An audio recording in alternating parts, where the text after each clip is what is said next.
Nibyo ni tariki 14 z'ukwezi kwa 12 cyangwa se ukwezi kukuboza umwaka w'ibihumbi 2025 rero aho twongeye kugaruka muri studio tugarukanye n'amakuru akomeye cyane kandi y'ingenzi hano ku butaka bw'uburasirazuba bwa Repubulika Iharanira Demokarasi ya Kongo. Kuri ubu bimaze kuba byamenyekana ko umujyi wa Uvira wongeye guhinduka isibaniro ndetse n'igice cyihangana hagati y'inyeshyamba z'umutwe wa M23 ndetse n'ubutegetsi bwa guverinoma ya Repubulika ya Demokarasi ya Kongo ndetse n'ingabo zibashyigikiye, by'umwihariko ingabo z'u Burundi zongeye kwanga kuva kwizima hano kuri ubu butaka.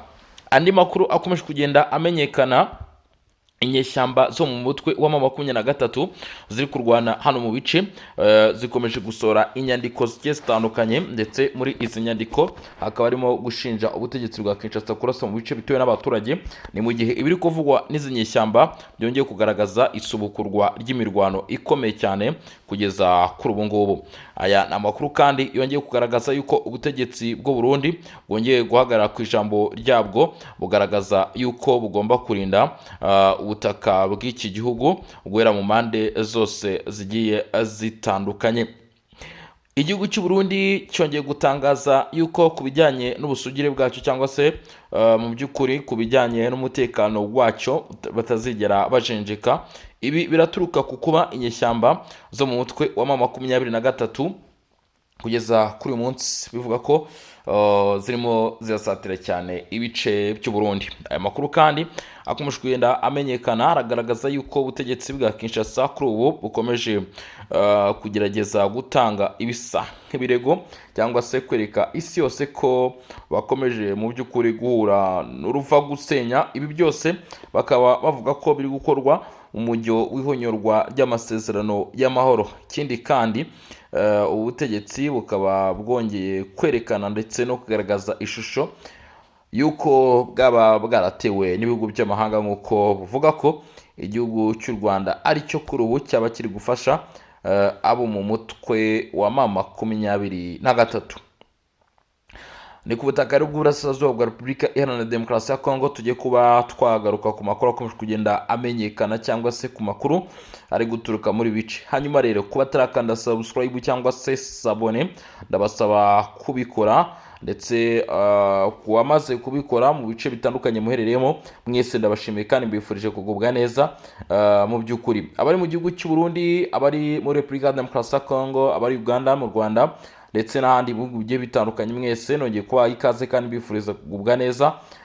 Abadukurikirana nyine muherereye mu bice bigiye bitandukanye, bamaze gukanda subscribe mwibagirwe like, mwibagirwe share, ndetse kandi igitekerezo cyangwa se inyunganizi byose turabyakira, cyangwa se ni muri comment aho mu by'ukuri bitabaye ibyo ngibyo urakanda like, hanyuma ubundi ibindi ubiturekere rwose ku bijyanye n'aya makuru. Rero amakuru agaragaza ko ku munsi w'ejo ubwo byari kuwa gatandatu ku itariki 13 z'ukwezi kukuboza, abagize itsinda ry'umutwe wa M23 bakomeje kugenda bashyira hanze inyandiko zigiye zitandukanye, ndetse muri izi nyandiko uyu mutwe wa M23 wavuze yuko ngo mu bice bigiye bitandukanye birimo Mikenke ndetse na Rwesankuku, ngo abagize itsinda ry'igisirikare cya leta ya Repubulika ya Demokarasi ya Kongo ngo baba baragabye ibitero bikomeye cyane ku baturage. Icyakoza amakuru aturuka ku ruhande rwa guverinoma akaba avuga ko ubutegetsi bwa Kinshasa butigeze bugaba ibitero mu bice bituwe cyane n'abaturage nk'uko bivugwa n'izi nyeshyamba. Inyeshyamba zo mu mutwe wa M23 zikaba zarashinje ihuriro ry'igisirikare cya leta ya Repubulika ya Demokarasi ya Kongo ko amasaha mu by'ukuri ya nimugoroba kugeza tariki 13 ngo izi ngabo z'igihugu cya Kinshasa zifatanyije n'ingabo z'u Burundi ngo bakoze ibikorwa byo kurasa ku baturage. Ngo ibi bikorwa bikaba ari ibikorwa bigamije kwica abaturage bo mu bwoko bw'abatutsi bo mu Banyamurenge, ngo kandi akaba ari ibikorwa byateguwe bigamije kurimbura abaturage, nk'uko iri tsinda ry'umutwe wa M23 ry'inyeshyamba rimaze iminsi ribishinja ubutegetsi. Lawrence Kanyuka umuvugizi w'abarwanyi cyangwa se ushinzwe ibijyanye n'itumanaho mu barwanyi umutwe wa 23 agira ati indege z'intambara zo mu bwoko bwa Sukhoi ndetse na kajugujugu z'intambara n'indege zitagira abadereve zirimo drone ngo zikorera mu gihugu cy'u Burundi ariho ziturutse ngo zagabye ibitero by'indege ku buryo bweruye mu midugudu ituwe n'abaturage b'abanyamurenge irimo Mikenke ndetse na Rwisankuku mu buryo bunyuranyije n'amahame shingiro y'amategeko mpuzamahanga yo kurengera ikiremwa muntu. Ibitero byibasiriye nkana abaturage badafite kirengera ndetse bitana abagore n'abana, kandi ni bimwe mu bugizi bwa nabi bukorwa n'ihuriro ry'uruhande rwa guverinoma ndetse no kwimura abaturage bazwi hashingiye ku bwoko bwabo. Ibikorwa nk'ibyo ngo bigize ibyaha by'intambara n'ibyaha byibasira inyokomuntu. Ibi Lawrence Kanyuka abitangaje mu gihe ibihugu by'amahanga, imiryango itandukanye ndetse na Repubulika ya Demokarasi ya Kongo ubwayo bemeza ko izi nyeshyamba zo mu mutwe wa M23 baba bakomeje kugira uruhare cyangwa se gukora ibikorwa binyuranyije n'amategeko, kandi mu by'ukuri ibi byose bikaba bivugwa ko bigomba kuba byagira aho bigarukira mu gihe bikomeje kuba mu by'ukuri ari ibikorwa byo kurega ku mategeko ndetse bikwemo mu by'ukuri n'ibitero byagabwe kuri Repubulika ya Demokarasi ya Kongo. Izi nyeshyamba zo mu mutwe wa 23 zikaba zivuga ko ngo habayeho kugabwa ibitero. Iri subukurwa ry'ibitero bikomeye cyane rikaba ryateye urujijo ndetse no kwibaza, ni mu gihe kandi ibice bya muri Kivu y'Amajyepfo biri kuberamo imirwano. Ibyinshi muri byo kugeza kuri ngubu amakuru yemezwa n'abaturage avuga yuko umuriro wabuzemo ari icuraburindi ndetse kandi abaturage benshi baje guhunga. Mu guhunga rero bakaba barerekeje mu bice bishobora kugaragaramo ituze cyangwa se mu bice bitari kuberamo imirwano mu rwego rwo kuramira ndetse no gukiza amagara yabo. Ubutegetsi bwa Kinshasa buhakana kandi bukavuga ko ibyo bashinjwa n'inyeshyamba zo mu mutwe wa 23 bitigeze biba, ahubwo bavuga ko izi nyeshyamba zo mu mutwe wa 23 zateguye kandi zigaba ibitero byeruye kuri iki gihugu, kandi ibi bitero bikaba biri kuba bishyigikiwe n'ibihugu birimo u Rwanda. Leta ya Repubulika ya Demokarasi ya Kongo ivuga ko ibi bihugu bishyigikiye umutwe wa 23 ahubwo bikwiye kuba habaho ko bifatirwa ibihano. Gusa icyakora amakuru avuga yuko kugeza kuri ubu ngubu hagikomeje kubaho ubwumvikane ndetse no guhuza no guhamagarira mu by'ukuri abari kugira uruhare muri intambara kuba bahagarara. Ubutegetsi bwa Kinshasa ndetse n'u Burundi bongeye gushimangira ko biturutse ku bitero bakomeje kugenda bagabwaho nibikomeza gutya ngo bemeza ko ukwihangana gushaka kuzagera kukarangira. Ibi kandi byashimangiwe n'uwari uhagarariye u Burundi mu muryango w'abibumbye ubwo yafataga ijambo avuga kuri iki kibazo kiri hano mu burasirazuba bwa Repubulika Iharanira Demokarasi ya Kongo. Yongera kugaragaza ndetse no kwerura ashimangira ko iki ari ikibazo kireba isi yose kandi hakwiye kubaho ubutabazi, mu gihe Repubulika ya Demokarasi ya Kongo ivuga ko mu by'ukuri ikwiye kuba yarenganurwa kuri kuba kuri iki gihugu.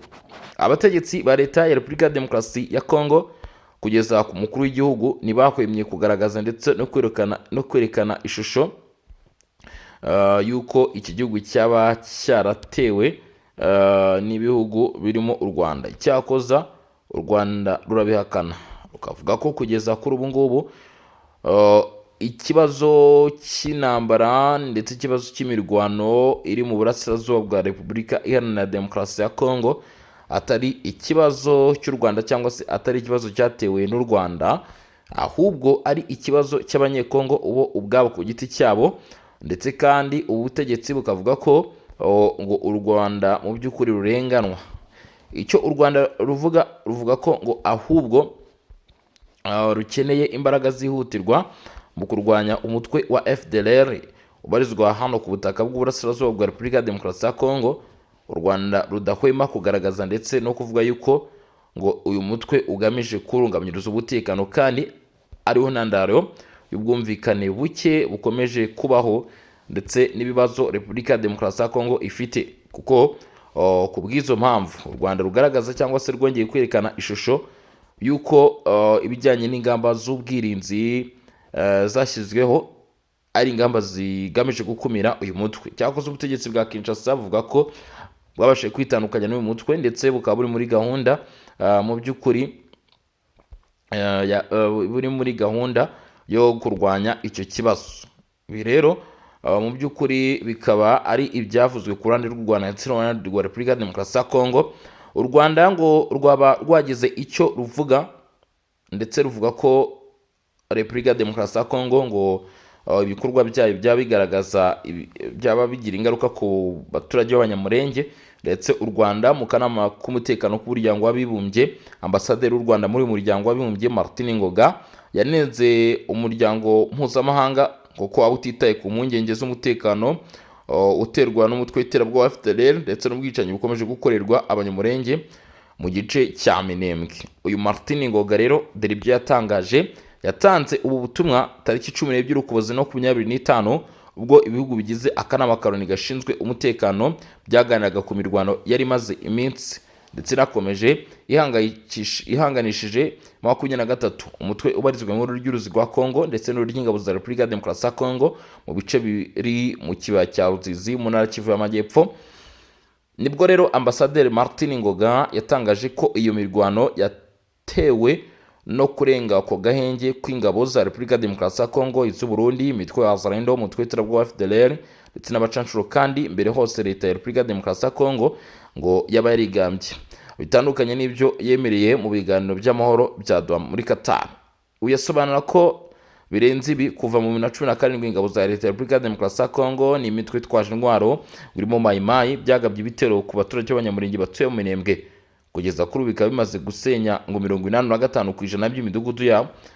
Ambasaderi Martin Ngoga avuga ko ingabo z'u Burundi akongera iza Repubulika ya Demokarasi ya Kongo imitwe ya Mai Mai ngo byari bimaze igihe kinini bifunze inzira zose abanyamurenge banyuragamo bajya ku masoko bigamije kubicisha inzara.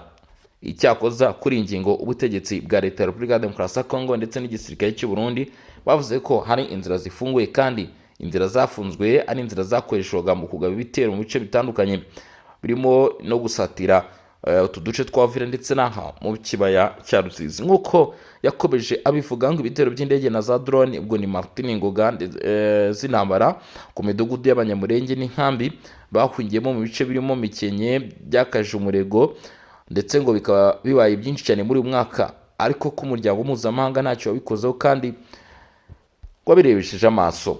Ati hagati y'ukwezi kwa gatatu n'uku kwezi k'Ukuboza kwa 12 uyu mwaka ahantu hagabwa ibitero 15 by'indege nta muntu uri kubivuga. Buri munsi nzishimira ko twazabwirwa ko ibi bitabaye. Nge na bamwe mu bagize aka kanama ku giti cyabo twagaragaje iki kibazo, twabigaragarije muri iki cyumba nta cyakozwe.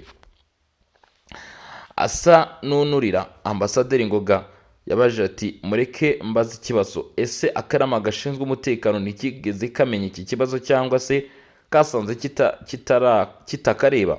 Ku kibazo cyo muri Kivu y'Amajyepfo dukwiye kwibaza uko byari bimeze mbere y'imirwano iheruka. Ambasaderi Martin Ngoga avuga ko u Rwanda ngo rwaba rushyigikiye ko ubusugire n'ubwigenge bw'ibihugu bwubahirizwa, ariko ko umuryango mpuzamahanga ukwiye kumenya ko umutwe wa FDLR ufashwa na leta ya Repubulika ya Demokarasi ya Kongo ngo ubangamiye ubusugire bwarwo. Yasobanuye ko ibyo kuba FDLR ifashwa na leta ya Kongo ngo bidashidikanywaho kuko hari ibimenyetso bitavuguruzwa ndetse n'imyanzuro myinshi y'akanama karoni gashinzwe umutekano isaba ko uyu mutwe w'iterabwoba usenywa. Ati kubaho kwa FDLR gushyira mu kaga ibyo byose, yego ibimenyetso ntibivuguruzwa, imyanzuro ntivuguruzwa, kandi ukuri kutavuguruzwa ni uko leta ya Repubulika ya Demokarasi ya Kongo imaze imyaka 30 ifasha FDLR ntishyire mu kaga ubusugire bw'u Rwanda, gusa inabangamira kubaho kwarwo n'abantu barwo. Uyu uhagarariye u Rwanda mu kanama karoni gashinzwe umutekano ambasaderi Martin Ngoga yakomeje avuga ko umuryango mpuzamahanga ushobora kutita ku mutekano w'u Rwanda cyangwa ku banyekongo ngo bw'abatutsi bakomeje kwicirwa iwabo, ariko ko udakwiye kugera kure ho gushinja abo bantu ubwicanyi mu gihe bari kwirwanaho. Tariki enye Ukuboza 2025 u Rwanda na Repubulika ya Demokarasi ya Kongo byageneye amasezerano y'amahoro n'ubufatanye mu iterambere ry'ubukungu. Byumvikana ko agomba kubaho guhagarika imirwano cyangwa se icyo twakwita ubwumvikane buke buri hagati y'ibihugu, ariko kandi ikirimo FDLR ngo kigomba gukurwaho, ndetse u Rwanda narwo rugakuraho ibi bijyanye mu by'ukuri n'ingamba z'ubwirinzi. Kugeza uyu munsi kuva aya masezerano yashyirwaho umukono cyangwa se yasinwa, mu by'ukuri nibwo iki kibazo cyongeye kuba cyakomera, nibwo ibitero mu bice bigiye bitandukanye mu Ruvungi, Kamanyora, Kiriba, Bugarama, Ruberiki, Uvira ndetse n'ahandi mu bice bigiye bitandukanye, ibi bitero byarushijeho kuba byakara ndetse birakomera cyane. Kugeza kuri uyu munsi bivugwa ko ibi bitero bimaze gukura abaturage basaga 200,000 mu byabo mu bitero bibera hano muri Kivu y'Amajyepfo, ariko by'umwihariko abagera ku 1,000 mu minsi ishize bakaba barasohotse mu mujyi wa Uvira mu rwego rwo gutinya ibyashoboraga kubaho nyuma y'isubukurwa ry'imirwano. Ngo abaturage kandi bamwe muri bo bakaba barahunze bahungira mu gihugu cy'u Burundi, aho u Burundi bugaragaza ko kandi bukeneye imbaraga mu bijyanye no kwita kuri iki kibazo, kugira ngo mu by'ukuri habeho ko hagaragara ubufasha. Kugeza kuri ubu ngubu andi makuru akomeje kugenda amenyekana ku bijyanye n'imirwano, dore ko uduce tumwe na tumwe kuri bano muri Kivu y'Amajyepfo na Kivu y'Amajyaruguru tuvugamo imirwano, ni amakuru aturuka muri utu duce turimo Minjenje ndetse n'aho bita Maremo. Bivuga ko kugeza kuri ubu ngubu kuwa gatandatu tariki 13 Ukuboza ku munsi w'ejo, Minjenje agace gaherereye muri teritwari wa Rikare ndetse na Maremo agace gaherereye muri teritwari ya Masisi mu ntara ya Kivu y'Amajyaruguru ku nkengero z'umuhanda wa Kalembe Pinga, nyuma y'imirwano hagati y'inyeshyamba za 23 ndetse na Wazalendo, uduce twombi uko ari tubiri twaje kugaragaramo ituze. Ngo iyi mirwano ibera muri utu duce akaba ari imirwano ikorwa n'inyeshyamba zo mutwe 23, ndetse bikaba bigaragara bikanashimangirwa ko iyi mirwano iri kuba mu gihe inyeshyamba za 23 zifuje gufata ibice birimo Pinga, ariko Wazalendo ikagaragaza ko itazigera yemerereza inyeshyamba gukora icyo gikorwa. Nkuko amakuru asanzwe abivuga, ngo aba Wazalendo nibo ba mbere mu by'ukuri bakomeje gufata iya mbere mu gukumira ibitero by'inyeshyamba muri imidugudu igiye itandukanye. Ni mu gihe kandi amakuru avuga ko ku bijyanye ku nkengero z'uruzi rwa Mweso ariho iyi mirwano yaje gutangirira. Nyuma y'amasaha agera kuri 3 y'imirwano ikomeye iba, Wazalendo babashije guhagarika ndetse no gukumira ko umutwe wa 23 wegera muri bice. Amakuru atangaza ko iyi mirwano isa nkaho yahagaze, ariko kandi bigaragara ko isaha ishobora gusubukurwa kuko impande zombi ziracyari hafi y'aho imirwano yaberaga, nyuma yuko Wazalendo ihagaritse ndetse ikerekana ugukumira izi nyeshyamba. Bikaba bivuga yuko abasore bagera ku 10 barabuziye ubuzima muri imirwano kuri wa gatandatu, ndetse n'ibikoresho bigiye bitandukanye byafashwe. Amakuru menshi muri ako gace avuga ko mu by'ukuri hari abaturage benshi cyane bahungiye aho bita Ihura, nyuma yuko imirwano yari ikomeje gukara cyane. Kugeza umutekano mu duce tugiye dutandukanye turimo Meti wabaye ikibazo nyuma yuko ibitero byabaye byinshi, ndetse ku nyeshyamba za 23 zikomeje kwerekeza ku ruhande rwa Kalembe Pinga, nubwo bitaboroheye ko bakwambuka iyi midugudu, mu gihe abarimo Wazalendo bakomeje kugaragaza ukwitambika ndetse no gukomeza guhagarara, bagashimangira cyangwa se bakemeza ko batazigera bemera mu by'ukuri batazigera bemera ko izi nyeshyamba mu by'ukuri baba bakwerekeza muri utu duce nyine twa Pinga. Ikibazo cyo mu burasirazuba bwa Repubulika ya Demokarasi ya Kongo gikomeje kuba ibibazo. Impfu z'abaturage zikomeje kumvikana cyangwa se kurangwa mu bice bigiye bitandukanye. Kuri ubu byamaze kumenyekana ngo nibura bagera kuri 5 bapfuye, ndetse n'ibikorwa byangiritse ku buryo bukomeye cyane. Ibi bikaba byaturutse ku mvura ikomeye cyane y'amahindu yumvikanye mu mujyi wa Bukavu. Ni inkuru y'akababaro. Amakuru aravuga ko ngo abantu bagera kuri 5 baburiye ubuzima bwabo mu bikorwa byabaye, ndetse imitungo y'agaciro myinshi irangirika biturutse ku mvura nyinshi yongeye kwibasira umujyi wa Bukavu ndetse n'ibice biwukikije. Mu bapfuye harimo umugore wari utwite ndetse n'abana be aho bita Ipanzi, nk'uko amakuru abivuga. Perezida w'umuryango ukorera muri ibanda societe civile, uhagarariye societe civile niwe bivuze bita Murura Mucumbiko, akaba yatanze amakuru kuri iki gikorwa avuga ko babajwe cyane n'urupfu rw'uyu mugore wari utwite abana ndetse n'abana be babiri bahitanywe n'inkangu ku muhanda wa Kaziba ya kabiri hafi ya Majari. Societe civile yongera ko uyu mujyi ukomeje guhura n'ikibazo cy'imyuzure ndetse n'inkangu, aho bavuga ko ku bijyanye n'ibi bice mu by'ukuri kubiri kwaba biteye ubwoba. Imudusa mu nkengero za Bukavu abandi bantu bahitanwe n'ibibiza mu midugudu irimo Chimkiji ndetse n'abita Shirigabwa, nk'uko amakuru aturuka muri bice abyemeza. Abantu babiri batwawe n'amazi ku muyoboro wa Sereda, barimo umugabo w'imyaka 29 wasize umwana w'imyaka 8 n'umukobwa w'imyaka 13, nk'uko byavuzwe na François Mubarama, perezida wa societe civile ya Mudusa. Twihanganisha rero imiryango y'ababuriye ababo muri iyi mvura y'inkangu, ndetse mu by'ukuri no gukomeza kwihanganisha imiryango y'abasigaye. Rero nk'uko byavuzwe rero mu by'ukuri ayo namwe mu makuru akomeje kugenda amenyekana kugeza kuri ubu ngubu. Nshimira cyane abadukurikiranye kugeza kuri uyu munota, dukomeze kugenda tubana rero tureba uko byifashe mu bice bigiye bitandukanye.